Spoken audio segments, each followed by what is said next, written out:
Hey guys, welcome to my channel. I hope you're all doing very well. So I just watched WandaVision episode 3. Let's talk about it.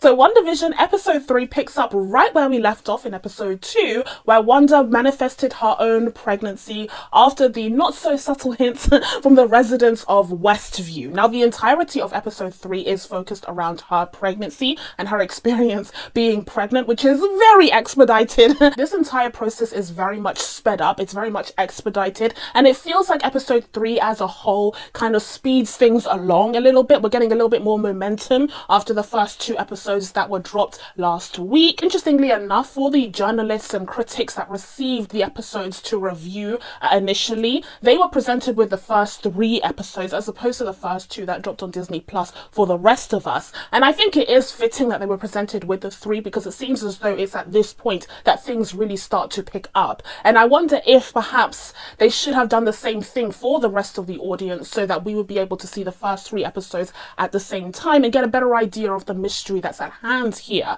I personally feel like it would have merited the first 3 episodes being dropped at the same time, but you guys can let me know what you think on that front and whether or not you agree with me here. But before we dive into all of my thoughts and theories, because I have a lot of them, okay, I've been doing my homework again. I'm not messing around. I told you guys that I'll be doing the extra reading, and I have been. And before we dive into all of that, please be sure to subscribe to my channel and make sure you turn on your notifications so that you'll be told when I upload next. And like I said, let me know down in the comments what your thoughts were on the first 3 episodes and of course on episode 3 specifically, and whether or not you are in for this journey. Without further ado, let's get into this. So like I said, the entirety of episode 3 centers around Wanda's pregnancy, the pregnancy that suddenly magically happened at the end of episode 2. Now this pregnancy is very much expedited, like I also said, and the reason behind this is because they want her children to be of age as soon as possible. Okay, they know what the end goal is. They don't want to be spending episodes upon episodes showing her and Vision trying to work out how to change nappies. Like, that's not what we're here for. We're here to see Wiccan and Speed. We're here to see Tommy and Billy / Wiccan and Speed, and we want to see it immediately. We want to see it as soon as possible, and that's why we're quickening up the pregnancy process, and I do believe they're going to be aging up the characters in turn. Now, the main reason why they would want Wiccan and Speed to be on the cards as soon as possible is because they're clearly setting up some sort of Young Avengers situation. Now, if you don't know, I'm not a big comic book reader, okay? I don't read the comics, so I'm not overly familiar with these characters, especially because they've never been depicted on screen before, so this is a first. This is a pretty huge deal, actually. So I'm not familiar with their backstories or a lot of their backstories from the comics, but I have been doing some researching, like I said, some detective work, and I do realize that they are huge and important characters when it comes to the Young Avengers franchise in the comics, as well as other characters like Kate Bishop, like Miss America, I believe her name, or America Chavez, I believe her name is, like Ironheart, like all of these characters that are scattered around. Miss Marvel, that's the other one that I'm thinking of, not Miss America, Miss Marvel. There are other characters that are scattered around the Phase 4, Phase 5 franchises in the MCU. So they're definitely setting this up, and I think this is a kind of corner of the Young Avengers that they're trying to establish in WandaVision, and that's why the aging process has to come quickly. I think this episode does a good job of making these changes feel organic, especially once again with the great on-screen chemistry that Elizabeth Olsen and Paul Bettany have. I mean, this relationship is just so convincing. It feels real, it feels genuine, and I absolutely love seeing their interactions together. Wanda and Vision just feel like, you know, just this perfect couple. And yes, they have many secrets, okay, they have many quirks about them, but in the moments, in those small moments where they're just sharing their happiness, their excitement towards Wanda's pregnancy, and they're arguing about names and whether or not they'll call their son Billy or Tommy, and they end up having twins anyway, so they go with both names. I just think it's just so adorable, and it's so convincing as well, and that again goes to the excellence of these performances. And what's particularly excellent about these performances as well, which we need to remember, is that in each episode they need to portray not one but 2 versions of their character. They need to be able to portray the 1950s style Wanda as well as the real Wanda who's lurking right beneath the surface. And in this case, in episode 3, we have the 1970s style style, sitcom style acting Wanda, as opposed to the real life Wanda, who's again lingering right underneath the surface, this time even higher. The line is very thin in this episode, as we see. The cracks are beginning to get exposed more and more as time goes on, and we see in fact that Wanda breaks out of this trance. She breaks out of the illusion and she starts speaking with her Sokovian light accent by the end of the episode, and she's even singing that Sokovian lullaby to her children. It just goes to show that there's an added layer of complexity to her performance, because not only does she have to portray this idyllic 1970s version of her character in this episode, but also the version of Wanda who is marred by trauma. She is traumatized for the loss of her brother, the loss of Vision, all of the loss that she has suffered in her life, and she's barely holding it together. And speaking of barely holding it together, at first I thought that her pregnancy was the reason why Wanda was having trouble with her magic, because throughout the episode we see these kind of magical things happening around them in the house, and it's really not explained. For example, when she's setting up the nursery at home and she has this butterfly mobile that suddenly comes to life when she experiences fluttering in her womb. Now, I initially thought that perhaps because she's pregnant she has less control of her powers in some way. Then I had the idea that she may not be behind these magical mishaps at all, and perhaps it's one of her twins, Wiccan, who seems to have powers just like her, powers of teleportation and telekinesis. And so it makes sense then that all of these magical things that happen, for example with the butterfly mobile and later on with the stork, are because of him, and him playing around with his magic or discovering his magic somehow. That would actually make sense, because as time goes on his range seems to be increasing. It starts off with this small little butterfly mobile that's kind of this cute moment with Wanda and Vision, but then it ends up with the power being out in the whole town, as we see when we go back to Dottie's house with her husband, and how they don't have any water or electricity or something in their house, which is crazy. And also later on when we see Geraldine pop into Wanda's house and she talks about how she doesn't have any water at her house, although we'll talk about Geraldine in a minute, don't you worry about it. I do think that all of these magical happenings are because of Wiccan and him perhaps discovering his powers in the womb, which just goes to show how powerful he is. Like, this is an incredibly powerful child if he can do all of this before even being born. Since we're already on the topic of the twin superpowers, let's go ahead and talk about speed, because I think that this episode heavily emphasized Vision's super speed in order to set up the fact that Speed would have gotten his powers from Vision. Now, this is actually not my favorite thing. I think it's pretty clumsily dealt with, because first of all, we haven't really seen Vision use his super speed before in the MCU, and then it kind of brings into question, well, why didn't he use it in certain circumstances? I mean, you can go back to Age of Ultron and Civil War and ask yourself, why didn't he use it here? Why didn't he use it there? So it creates a whole conundrum on that front, just retrospectively. But a second issue is because he uses it throughout the episode, especially when he is going to fetch the doctor when Wanda is about to give birth, and he races back home with the doctor having witnessed his super speed, which completely goes against Wanda and Vision trying to hide the fact that they have powers and that anything unusual is going on in their household. Just like how throughout the episode Wanda is desperately trying to hide the fact that she is pregnant,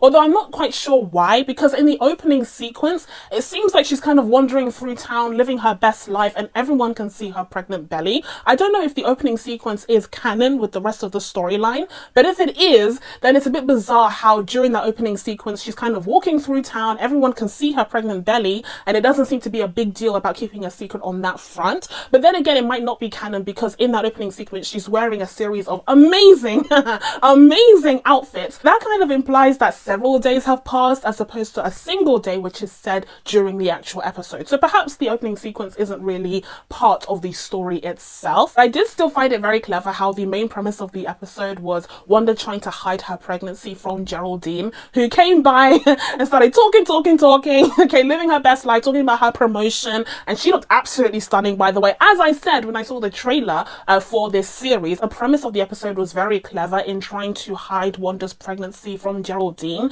in a way that we've often seen real life actresses have to hide their pregnancy when they're on TV series. Like, I specifically remember Kerry Washington in Scandal having to hide her pregnancy with all of these coats, with all of these cleverly placed tables, and I think that's kind of parodied here, where it must have been a practice that has started from ages ago, perhaps even in a 70s sitcom they have a specific reference, and I think Elizabeth Olsen did a great job of kind of selling that, because it's like absurd, like you can tell most of the time, so that's why it's more of a parody as opposed to actually trying to hide her pregnancy in the way that many TV shows have successfully done. Anyway, anyways, I do still think that the episode kind of plays it fast and loose when it comes to actually keeping Wanda and Vision's powers a secret. However, after rewatching all 3 episodes of the series so far, it has kind of struck me as interesting how much emphasis Wanda places on trying to fit in, trying to fit into this neighborhood, trying to act normal, not trying to raise any suspicion. This has been something that she has been emphasizing since episode 1, but it wasn't until episode 3 where we have that conversation, that covert conversation between Agnes and Herb, who is inexplicably trying to cut down a brick wall, which we'll talk about in a second, but they seem to be whispering something about how Geraldine doesn't have a house and how that seems, you know, suspicious to them, but they also seem to be talking in a way that it kind of evokes a sense of fear, maybe. Like, they seem very uncomfortable, even though Wanda is nowhere to be found. And this paired with the fact that at the end of the episode where Geraldine, who's really Monica Rambeau, who we'll talk about again in a second, seems to have been kicked out of the town after Wanda has that confrontation with her. And in that shot, we do see the Westview sign from the other side, and it seems to look like a regular sign, like not an idealized version of the sign, but rather a sign that we would see in real life, which leads me to believe, theory time, it leads me to believe that perhaps this is a real life place that Wanda has taken control over. Like I said in my previous review, there is this general belief that Agnes is actually Agatha Harkness from the comics,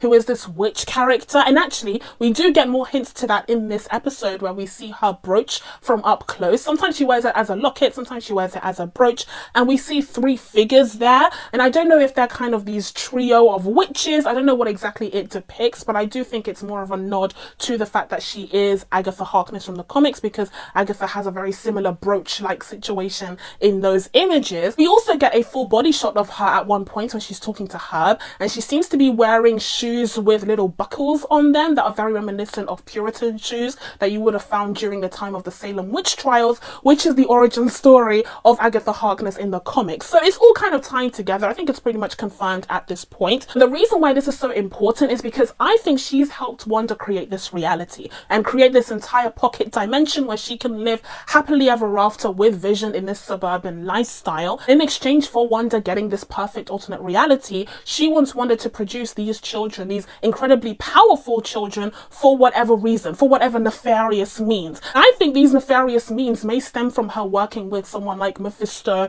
or the Grim Reaper, which I talked about in last week's video. I have personally deduced that that is how Agnes fits into this story. She's helping Wanda get her happily ever after, but she is tasked with making sure that she has children for whatever nefarious means that Mephisto wants them for. In Marvel Comics, there is this interesting and complex history between Wanda and Mephisto and her children, and we can get into that later on if he is indeed revealed to be the big bad of the series. But just for right now, after that interesting interaction between Herb and Agnes, I do believe that Herb may be a real life resident of Westview who is genuinely frightened by Wanda's powers. It seemed to me, after watching the first 2 episodes of the show again, that everyone around her seems frightened of her. They want to please her. In the moments where they kind of break out of their trance, they seem genuinely afraid. What really brought this to mind was in episode 1, during that dinner scene with Vision's boss and his wife, and how the boss was interrogating Wanda and asking her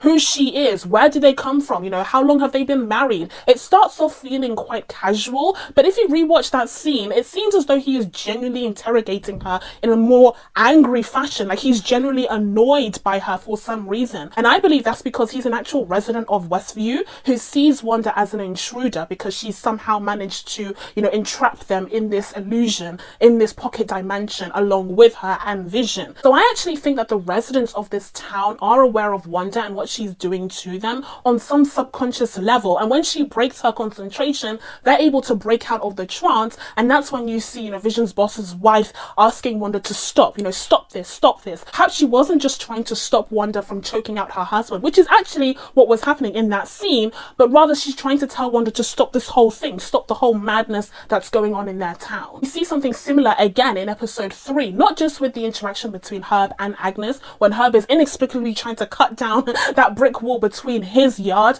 and Wanda and Vision's is, which I do believe is kind of a symbol of him trying to break down the barriers of Wanda's illusion. He doesn't quite understand his actions at that moment, kind of like a non-playable character in a game or something, but at the same time he is inches away from telling Vision what is going on. And I think in that moment he is trying to say that they're all trapped. I think that's the missing word that he couldn't say before Agnes cut him off. Even though I don't know if this theory is correct, I think it very much recontextualized how I viewed the first 3 episodes of this series entirely, because now I'm seeing the residents of Westview as being trapped, as being prisoners within Wanda's illusion. And I'm also seeing why Wanda is so desperate to keep up this appearance of them being normal, you know, nothing to see here, we're just a regular normal American family. Not only because it reflects her view of what Western life should look like after her watching sitcoms, presumably when she grew up in Sokovia, as I mentioned in my previous video, but also because on some subconscious level she's very much aware that she's an intruder in this town in more ways than one. Now, another piece of evidence that points to my theory being correct is Dr. Nielsen. Dr. Nielsen is introduced at the beginning of this episode, where he is examining Wanda and explaining to her the process of her pregnancy and what she can expect in a somewhat sexist manner. Okay, but he's still sweet, and it seems as though he's planning a vacation with his wife to Bermuda. Some have speculated that Bermuda is a reference to the Bermuda Triangle, which is often called the Devil's Triangle because of all of the mysterious disappearances of ships and airplanes and whatnot. So perhaps that could be another reference to Mephisto, but again, I'm not diving into that character until we know for sure that he's going to be in this series. What's even more interesting is that when Vision asks the Doctor whether or not his wife will still be heading towards Bermuda, the Doctor responds with small towns are impossible to escape, or they're difficult to escape, or something of that sort. And that to me kind of confirms what I'd already been suspecting, that this small town is an actual small town of regular people that have been entrapped in Wanda's illusion, and to some extent they are aware of what's going on, which is why early on in the episode where Wanda asks Vision, do you think they know? I think subconsciously she realizes that there is a chance that the town might be onto her, might be onto what she did to them. And that's why there's such an emphasis on her trying to prove that she doesn't mean them any harm. That's what she says to Dottie in episode 2 when they're talking. She says, you know, I don't mean anyone any harm, but Dottie is suspicious of her. Now, what should be noted is that during this episode, in episode 3, when Wanda raises this question to Vision, he tries to respond to her by raising his own concerns, but she doesn't allow it. In that moment, they have that very odd, very ominous edit where it looks as though, to me, it reminded me of when you had cassette tapes and you were like recording something on a cassette tape. Yes, I know, I'm old, okay? When you had cassette tapes and you were recording something over an existing cassette tape, you had that blip where it was just a very uneven, very sharp edit. And I think that represents Wanda trying to edit out whatever Vision was trying to say or whatever line of thinking he was trying to head towards. Because once again, Wanda isn't actually interested in finding out the truth the way that Vision seems to be. She just wants to live in this paradise that she has created for herself, and whether or not she's aware of it, she is not going to allow anything to disrupt that, even her own husband. And it seems to me that this relationship is looking more and more one-sided, especially in moments like that when you realize that Vision, whether or not he's alive, is not really in control of this situation. He is beholden to Wanda and what she wants out of him. And finally, since I've been hinting at her throughout the entirety of this review, let's talk about Geraldine. Let's talk about my girl Geraldine, or should I say Monica Rambeau, who is a superhero in her own right in the comics. She's referred to as Photon, I believe, in the comics, which is very interesting. I wonder if she'll get her powers throughout this series. Can't wait to find out. First of all, let me just say that I love Geraldine, or Monica, or whoever she wants to go by. I think Teyonah Parris is doing an amazing job so far. She's so likable, she's so charismatic, she sells the moments where she's broken out of the trance in the way that a lot of the other characters in the series are. She really sells those eerie and ominous moments, especially near the end of this episode. There is this other instance though earlier on in the episode where she's telling the story about how she's getting this promotion because she helped her boss out or whatever, and there is a moment where she hears a noise and Wanda tries to cover up that noise, but she seems to break out of that trance when she hears the noise. And you can tell because, like I said, these actors are portraying 2 different versions of their characters in each episode. And so in this episode, you see Geraldine, who's this, you know, typical 1970s black character who's, you know, very exaggerative in her mannerisms and in her vocal patterns. But then for a moment, she sounds like a regular old modern day character, which is very interesting. I think that's a break in her character in that moment. And then later on, you see it again, this time when Wanda has already given birth and Geraldine mentions the fact that Pietro, yes, we get a mention of Pietro. Pietro was killed by Ultron, and that's when Wanda is onto her, and that's when she eventually ejects her from her ideal illusion. Now, I don't know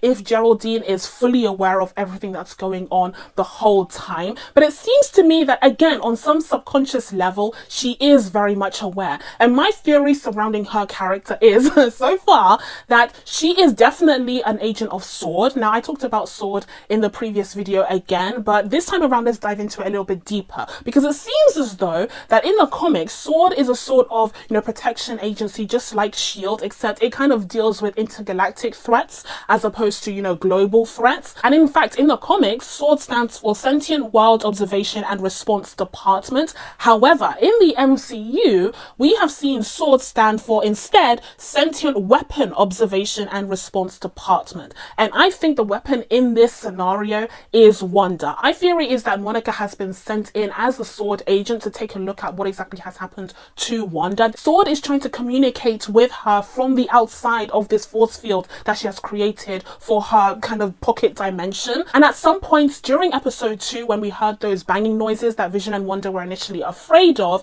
Monica managed to get into the force field and she was able to kind of integrate herself as another resident of Westview. But interestingly enough, we hear in episode 3 that Agnes is suspicious and concerned about Geraldine because she doesn't seem to have a house in Westview in the way that the rest of the residents do. So she doesn't seem to be a part of the illusion in the way that the others are. So I think that's why she's been able to break out of her trance in a way that some of the other residents of Westview have not been able to. I think whenever Monica has been able to break out of the trance that Wanda has people in, she's been trying to kind of poke Wanda a little bit, trying to see how much she can actually remember and how aware she is of what's really going on. But when she took it too far by saying that her brother died because of Ultron, that's when she was ejected. Speaking of Pietro, I have to say that it was quite a shock to hear his name. When Wanda did mention that she herself is a twin after she gave birth to twins, I was like, oh yeah, I'd completely forgotten about that. And so had the MCU, okay? He had barely been mentioned in the last 5-6 years since he made his appearance